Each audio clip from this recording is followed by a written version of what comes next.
disco musical se llama Lágrimas por Romero, Tears for Romero, composición de Estados Unidos, pero también podríamos decir Alegría, Sonrisa por Oscar Romero, que es beatificado por la Iglesia después de 35 años.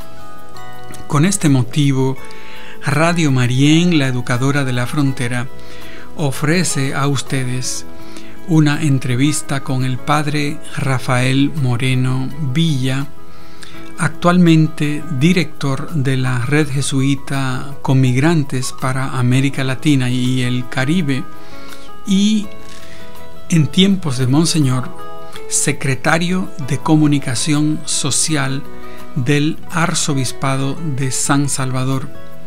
Los últimos 2 años, o sea, del año 78 al 80, que fueron los 2 últimos años difíciles en la vida de Monseñor Romero, donde brilló su servicio.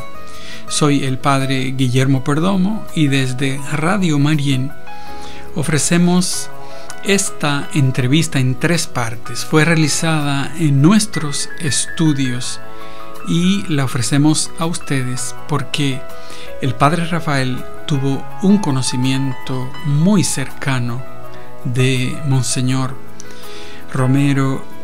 En estos últimos 2 años, él reveló aspectos muy vitales, muy sensibles de su pastoreo de ese arzobispado de San Salvador.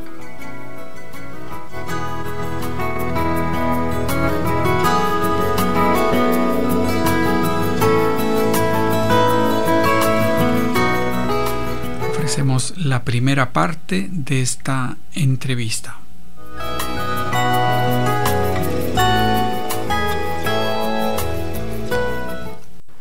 Quisiéramos preguntarte sobre Monseñor Romero. Para las personas que no saben, que te hemos preguntado esto otras veces, ¿cuánto tiempo tuviste a su servicio, en su apoyo? Yo estuve sus últimos 2 años con él ahí en el arzobispado, pero lo conocí como 1 año antes, aunque él en esa época era obispo de otra diócesis que se llama Santiago María. ¿Y tu servicio a él en qué consistía? Bueno, yo era el secretario de Comunicación Social del arzobispado, y en lo que consistía era en 2 cosas. Primero, dirigir más o menos un periódico que había del arzobispado y también una radio, pero eso lo hacía principalmente la subdirectora, y yo principalmente me encargaba de preparar, más bien de fundamentar las denuncias que llegaban al arzobispado para que Monseñor tuviera material para poder durante sus homilías denunciar las violaciones que estaban pasando en ese momento en El Salvador. Y ese fundamento él lo usaba para alimentar sus homilías dominicales, que eran muy escuchadas. Pues era el programa más escuchado en El Salvador, indiscutiblemente. Pareciera exageración lo que voy a decir, pero era realidad. Uno podía seguir escuchando la homilía de Monseñor en la calle, caminando, porque la iba oyendo uno de casa en casa que la estaban oyendo, y entonces podía uno darle seguimiento a la homilía en donde quiera que fuera. Y Monseñor en sus homilías dominicales siempre tenía 3 partes. Una era la que interpretaba las lecturas, otra las lecturas propias pues de la misa, otra les contaba a la gente lo que había hecho él durante la semana, a qué comunidades había ido a visitar, qué se había encontrado, etcétera, etcétera, y la última que hablaba más o menos lo que había sucedido en el país durante esa semana. no siempre las usaba en esa orden, los iba cambiando de acuerdo como él preparaba su homilía. Y era la única voz que contaba lo sucedido en el país con cierta verdad. Yo creo que era la única voz que podía hablar primeramente. Realmente era una situación muy difícil en el país. Había una represión brutal. Era una dictadura militar la que había en esa época en El Salvador, y toda la prensa pues estaba controlada por grandes empresarios. Había un periódico que en la última época de Monseñor empezó a tener una línea más o menos cercana a la de Monseñor, que precisamente es el periodista cuya mamá murió, y se estaba celebrando la muerte de la mamá cuando mataron a Monseñor. Pero entonces Monseñor era ciertamente la única voz que podía hablar en el país, y además era la única voz verdadera, porque realmente Monseñor sí se cuidaba mucho de evitar decir algo que no estuviera bien fundamentado. Y de hecho, a pesar de que tenía pues el gobierno tenía un gran interés de agarrarlo en algún error para poder callarlo, nunca pudieron señalarle algo que hubiera dicho que no tuviera motivo de verdad, ¿verdad? Tenía una visión muy clara, Monseñor Romero, de la importancia de los medios de comunicación social y en particular de la radio, ¿verdad? Ciertamente él era un fervoroso creyente de lo que podía hacerse con la radio, y de hecho él, además de siempre animar que la radio del arzobispado se mantuviera funcionando, él cada semana tenía 2 programas. Uno era su homilía, que era ciertamente el más escuchado, y otro hacía algunas reflexiones un día a la semana, también bíblicas. Eso de cuidar de la radio lo digo por lo siguiente. De hecho, cuando ya Monseñor se convirtió en la voz de los sin voz y era tan oída sus homilías, los enemigos de Monseñor lo que optaron fue por dinamitar la radio, y entonces ponían cargas de dinamita donde estaba el ¿cómo se llama? El transmisor. El transmisor, y con eso lo explotaban, y entonces nos dejaban sin radio. Ante esa situación, una radio de Colombia se ofreció en transmitir las homilías de Monseñor, y a través de una radio de Colombia se siguieron oyendo las homilías mientras la radio estaba descompuesta, la radio del arzobispado. Y a raíz de eso, entonces, los jesuitas de Estados Unidos se comprometieron con apoyar a Monseñor, dándole un transmisor cada vez que le ponían una carga de dinamita. Entonces siempre teníamos ahí en la oficina del arzobispado ya un transmisor de reserva para inmediatamente cambiarlo, ¿no? Fue un apoyo que Monseñor agradeció mucho de parte de la Compañía de Jesús de Estados Unidos. Monseñor recibió ayuda de la Compañía de Jesús en la forma de, por ejemplo, de los Estados Unidos, en la forma de suplirle los transmisores que sus enemigos destruían, pero también ayuda de otros jesuitas como acompañándole y potenciando. En el caso, por ejemplo, suyo como asistente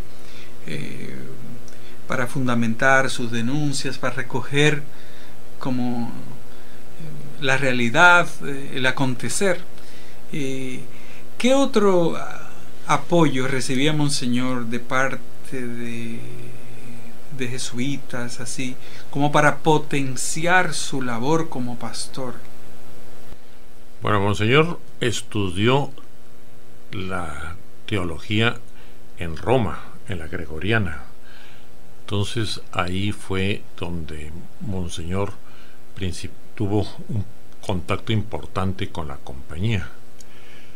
Después, cuando ya regresó él a El Salvador, más bien se distanció de la compañía, y de hecho él contribuyó a que el episcopado sacara a los jesuitas del seminario y nos quitara la formación del clero ahí en El Salvador.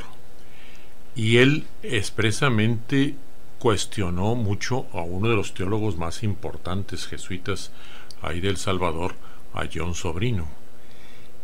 Ese era el contexto en el cual yo conocí a Monseñor Romero.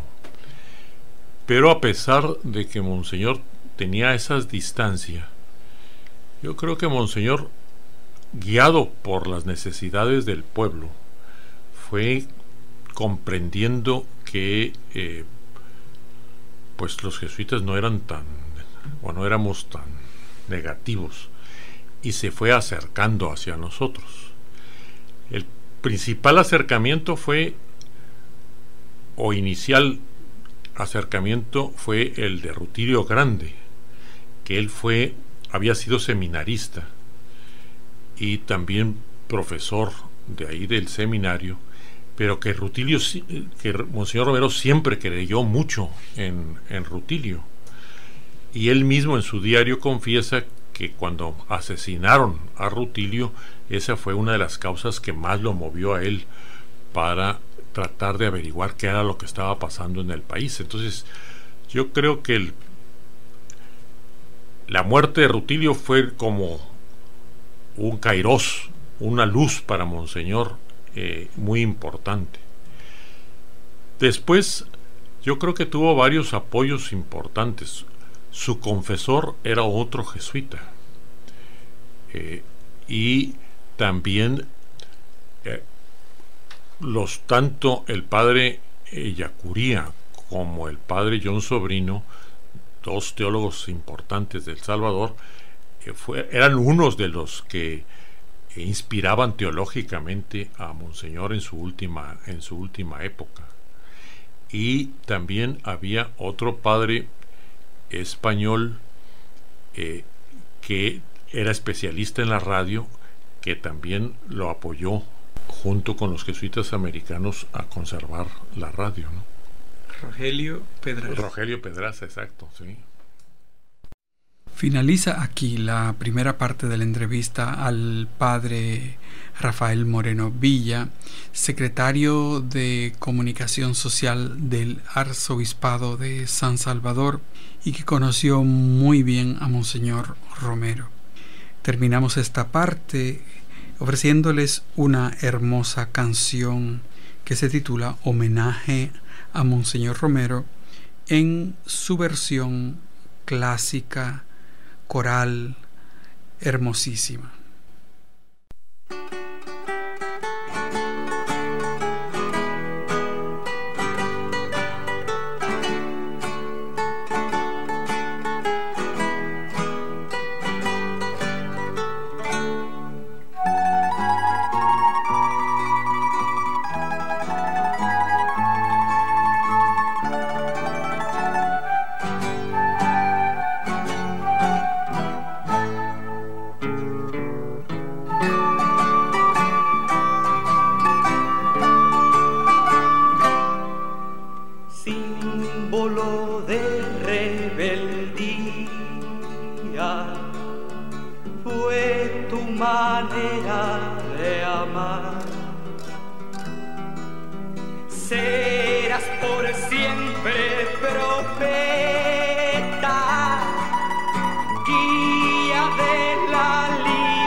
valentía orientó, la esperanza justiciera, gritando liberación.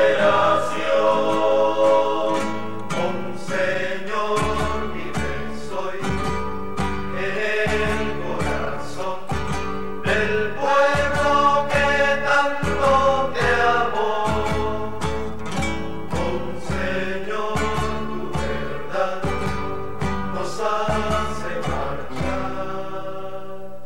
a la victoria final.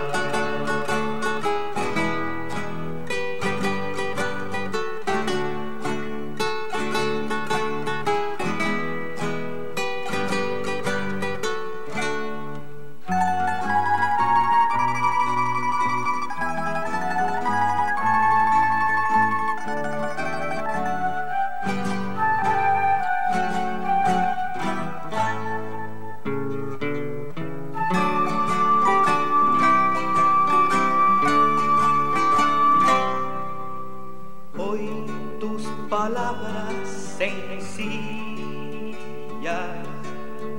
denuncian la realidad, marcan con sangre al tirar